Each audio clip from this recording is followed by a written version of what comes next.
You know, it's hard to believe, but we are literally a year and a half, September 2022 to March 2024.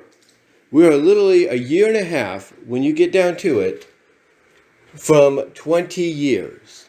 20 years of when the infamous slap happened in Archie Sonic.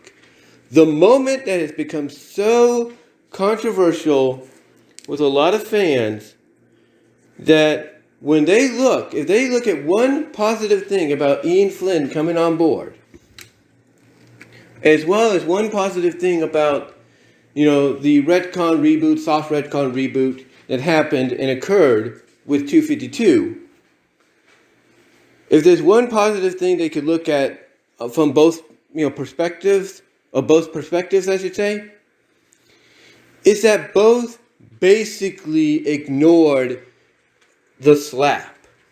That's what they did. They basically treated the slap as a joke, and when the reboot happened, they treated it as if it never happened, which of course in a reboot, soft or not, that is indeed the case. Certain events never occurred. And, that's great and all. That's great to really consider and think and believe.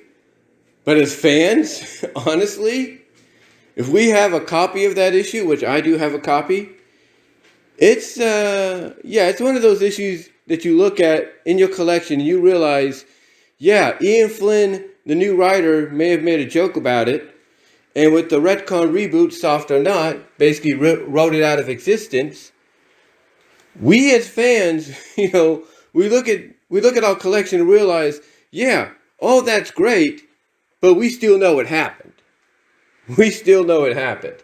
It's kind of like with any comic book that gets, rebooted, retcon, softly or not, where an event happened, but the reboot, the retcon, basically soft or not, basically assures you from a continuity standpoint, storyline standpoint, that it never happened in this new incarnation, or this new reimagined version of the world, of the characters and of the characters themselves.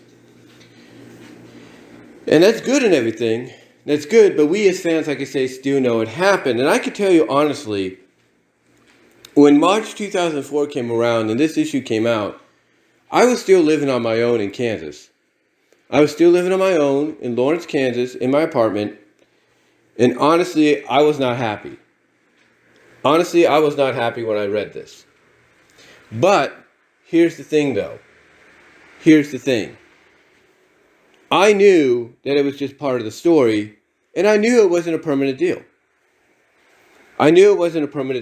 Yeah, it took a lot longer for them to get back together, but I knew that this bitterness, this, disdain, this anger that both had towards each other was not going to last. And thankfully it didn't. And all it took, believe it or not, was a writer like Ian Flynn, who came from the fan base himself, to come on board 26 issues later and say, you know what? Screw what happened there. I didn't like it. Neither did my fellow fans. I'm going to joke about it. I'm going to ignore it. And I'm going to put these two back together somehow, some way. And guess what? That's exactly what he did. I mean, it took him time because they had to clean up a lot of the mess left behind by the previous regime. But he got there. He got there. Yes, did he tease a Sally, Ken Con, Monkey Con deal? Yes, he did. But again, as I've gone on record, I knew, and I think other fans would agree, that was only mainly for the Iron Dominion saga, period. That was it. That was it. The thing is, But the thing is, what I'm trying to say is at least Ian had enough sense to realize he's got to get these two back together, and he did. Again, like I said, it took time. He gave us hints, pre-Iron Dominion arc. He gave us hints pre-Iron Dominion arc. He gave us hints post-Iron Dominion arc. And finally, 222 came around and he gave us what we wanted. True, it didn't last very long because of the Mecha Sally deal that would come later, but still at least he gave us what we wanted. And he did it the right way. He built it up. He built it up by basically having the characters, show a lot of affection back again, flirtatious affection towards each other once again, as well as the fact that if you look at the Monkey Kong Sally relationship, if there is one good thing that came out of it, is it made Sally realize, because Monkey Kong and Sonic pretty much were kind of the same, in some ways, personality-wise, it made Sally realize that she still had a thing for Sonic, because he was very, like I said, sort of very similar to what she saw in Monkey Kong. Anyway, like I said, at least he took his time to, allow them to kind of show that they still had an attraction towards each other post Iron Dominion arc. That's what he did. So I'll give him credit there. But, like I said, he had a mess to clean up. And when he, again, looked at that slap, again, he made a joke out of it. Even put in a little yellow box with an asterisk saying, hey, remember the slap? When he was doing the teases with Sonic and Sally and all that. At least he made fun of it, because I think even he realized that it was ridiculous. It was stupid. It shouldn't have been done, period. I mean, SonicComicWorld, basically, in his review, which you can find on YouTube, thanks to a YouTuber that uses the name Invader Zim, which is the name of a cartoon, and, a cartoon series that Nickelodeon did. SonicComicWorld basically said it best. And that is, you could have gone in different directions with this. Heck, even when I've talked about it, I've kind of said the same thing too. You could have had them compromise. You could have had them talk it out and be like, okay, we need to put the engagement, the relationship on hold right now, because we got a war against this, tyrant that doesn't, understand that when he's beat, he should stay beat in Robotnik, or doesn't understand that no matter how much he tries, Sonic and the rest of us are always going to beat him. Or come up with a compromise that when it comes to minor threats, Sonic will stay behind and allow, like, Knuckles and the Chaotix, Bunny maybe, to go take care of the threats they got to take care of. And when it comes to major threats, that's when Sonic and maybe even Sally will jump in. And that's it. There's a compromise, there's an understanding, but we didn't get it that way. What we got instead was an over-the-top scene that, despite who you side with on it, shouldn't have been drawn in any way, period. It shouldn't have been drawn that way. And I totally agree with that. It shouldn't have been drawn that way. And I think, just the way it was written, just by the script itself and all that, it is possibly, considered, not possibly, but it's definitely, I should say, considered one of the worst things in the Archie Sonic comic run. I mean, if there's any kind of moments in the IDW run right now that people could consider downgrades and probably the worst things they can do, the slap would still top them all in people's minds. It would still top them all, because it's like, you didn't need to do that. I mean, seriously, when you have characters like in Marvel comics, like in X-Men, like in, X-Men, Avengers, Fantastic Four, Spider-Man, Spider-Gwen, you name it. When you have characters there break up, yeah, they might have an argument and shout and all that, but at least basically later on, they'll come together and they'll have a mutual agreement that maybe right now is not the time for them to be in a relationship because of what they're all going through. And that's fine. It makes it more acceptable. Heck, even on Friends, the Roy and Ross deal, the Russell and Ross deal, whatever it was, that breakup happened. Nobody liked it. and did it take time to get fixed? Yeah, it got fixed. It did get fixed towards the end, and it's indicated they did get married. But the thing is, at least it was done in a way that made more sense. It was a little bit more accepted than it should have been, even though there are some fans that still look at that moment and be like, yeah, they shouldn't have broken them up, period, because because here's the thing, when they saw them get back together, it's like, yeah, it took time, but why even break them up if you were teasing it throughout all the other seasons and all that they were going to get back together? It didn't make sense to them. But still, that breakup was more acceptable because it wasn't some kind of over-the-top argument, that ended with Ross slapping him in the face or anything like that.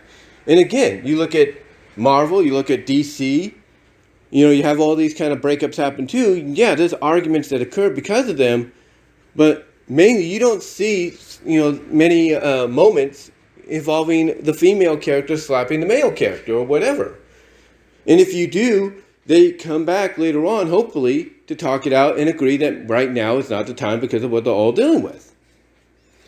And mostly, you do not have the character that initiates said slap running off in the final panel telling the ex, oh, so-and-so can have you all to themselves, running off in tears. You don't have that happening. You don't have that happening. You have a more mature, solution. And that's it. You don't have it done any other way. But the way this came off, again, depending on who you believe, made it feel like basically the writers, Carl Bollers, and the artist, Jonathan Gray, and whoever else was involved, had an agenda. They had an agenda against these two being together, despite this being at a time where, even though Sega was, against Sonic having a relationship of any kind, well, all right with him having it as long as it didn't involve the games. Like, as long as basically, they felt nobody of a higher standard was expecting this to be incorporated into games, they were cool if it happened in the comics. But, yeah, this moment here, ladies and gentlemen, is probably looked at almost 20 years later as the one moment that will top all infamous Sonic moments in a comic book. Whether it's Archie, IDW, Fleetway, fan-made, doesn't matter. I mean, this even tops, in a way, Fiona slapping Tails. But you know what's crazy about that moment? What's crazy? You know what's crazy? A lot of fans, even to this day, speculate that Fiona would have come back. That she would have came back, would have been back on the side of good, and maybe would have had something with Tails. As crazy as that would have sounded.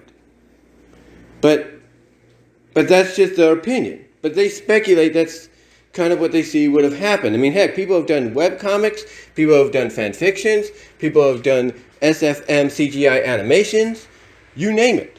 Because they all felt that was the direction Ian was probably heading. But he never got a chance to do so. And, and here's what's crazy too. Ken Penders even hated this. Yeah, even he hated it. Which is why in Line of Succession, he basically not only got Sally's marriage annulled, but he revealed the fact that the Antoine that had broken up with Bunny was Patch. Yeah. The Antoine that Bunny had broken up with was Patch. And this was all revealed in the 150th issue, which I think was also penned by Ken Penders. Even he didn't like it. Even he didn't care for it. And that's saying a lot. That is saying a lot, folks. When someone like Ken Penders doesn't care for what you're bringing to the table. That's saying a lot.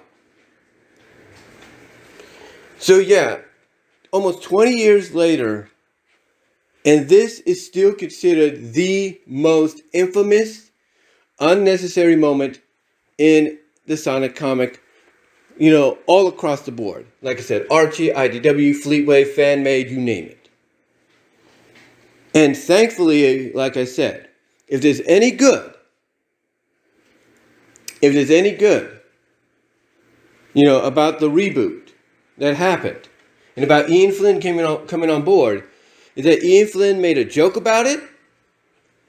And when the soft retcon reboot, or reboot retcon, however you look at it, came about, at least that allowed this moment to be written out of existence, continuity-wise. Even though physically we as fans have the issue in which it happened,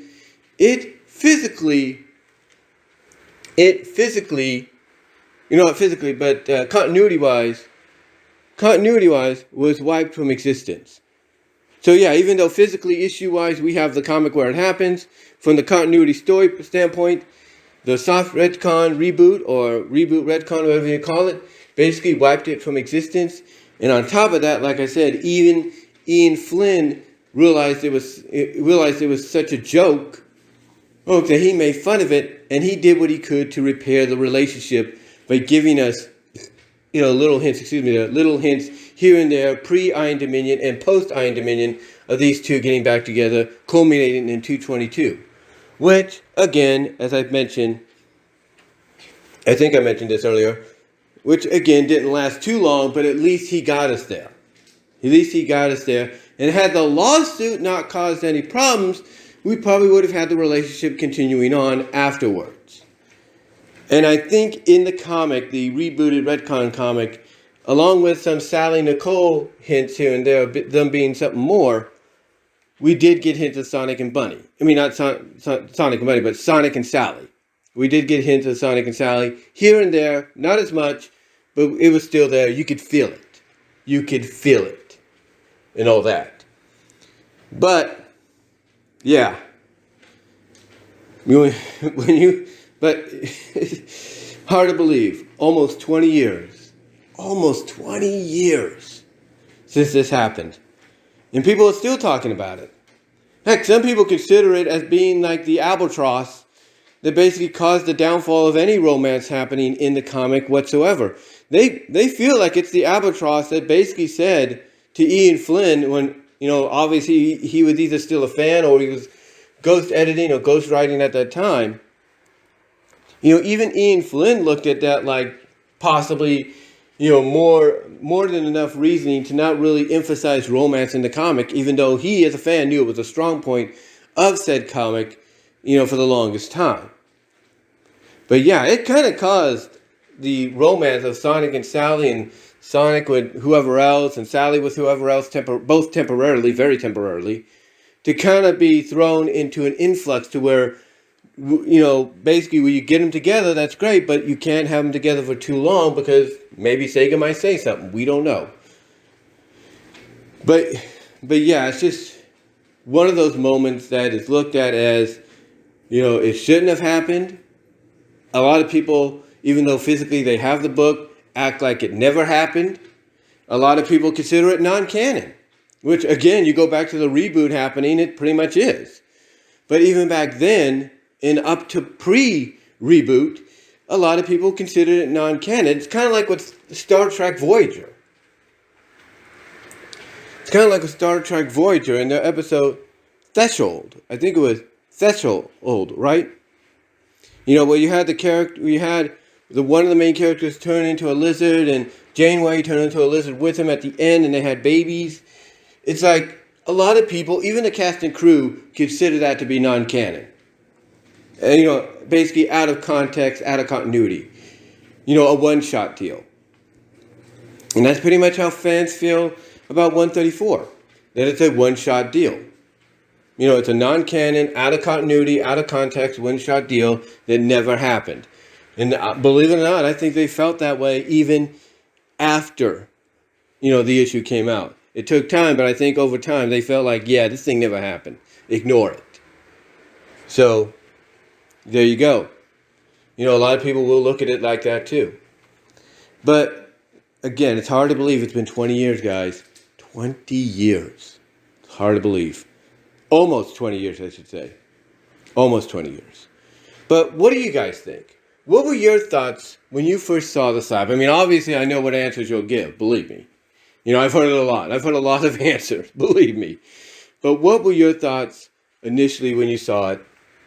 Do you consider it as a non-canon, out-of-context continuity one-shot?